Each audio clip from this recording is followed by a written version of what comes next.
Hey kids!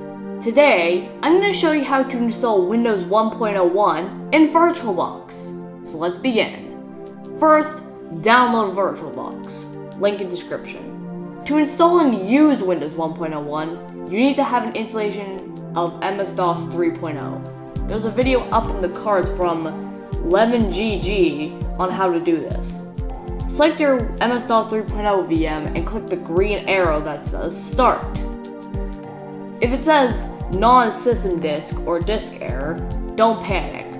Just insert disk 1 of your MS-DOS 3.0 install. To do this, release your mouse cursor with your host key if you haven't already.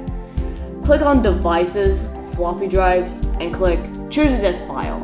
Navigate over to where you downloaded the IMG file to and double-click on the file. Press Enter 3 times.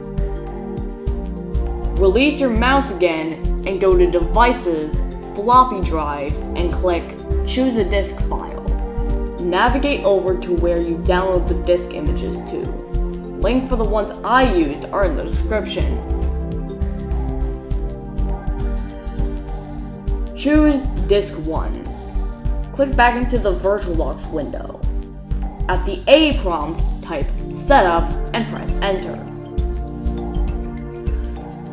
Once you see the screen, press Enter or C. If you want to install Windows 1.01 to a different location, you're free to do that. I want to leave it as C Windows, so I will just press Enter. Press C or Enter. Select which kind of mouse you have. I will leave it as no pointing device. Select which kind of graphics adapter you have. I will leave it as the first option, so I will just press Enter. Once you see the screen, release your cursor with your host key and go to Devices, Floppy Drive, and click Choose a Disk File.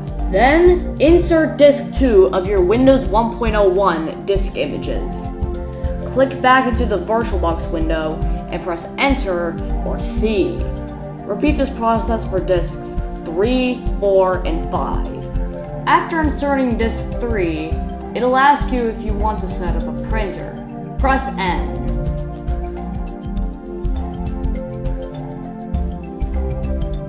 After that, insert disk 1 of MS-DOS 3.0 again and press Enter. Then, to boot up Windows 1.01, type in Win at the C prompt and press Enter. Thanks for watching. I hope you're happy with your new Windows 1.01 VM. Bye!